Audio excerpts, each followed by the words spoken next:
Assalamualaikum warahmatullahi wabarakatuh, Saudara Lun. Akhir pekan ni Uro Sabtu, masyarakat berbondong-bondong ngejak rekreasi Kuala Lega di Kecamatan Perla, Aceh Timur.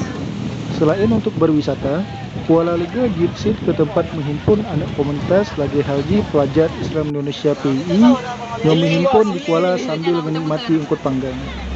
Di balik indah di pantai, pandangan dari wisatawan yang berhadir di Kuala Lega nya harus dipaga dengan batai supaya pantai hanya disampuh di ombak.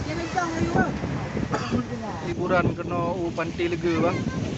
Di pantai Lega Mangat ni ya ada ke laut angin bang. Cuman jalan dia kurang memadai ya. Jalan bini laut. Oh, akses bini laut. Batai nak be oleh ngadai ja. Tadi pandangan ron kiban lautnya bertamah batai mana lah? Oh, pak bini laut di kamar batai nak bekerja, nak keman, ambil cek, jauh juga. Nya dengan so nejak kena ya liburan di pantai bang? Ya dengan anak-anak PI yo. Oh, dengan anak-anak komunitas eh? Ya bang. Mantap. Selain di Banyan, wisatawan yang berhadir di Aceh Timur juga diharapkan untuk Kuala Lega dapat memenuhi kebutuhan wisata warga yang ada di Aceh Timur. Dari Aceh Timur, Alfaris TV mengabarkan.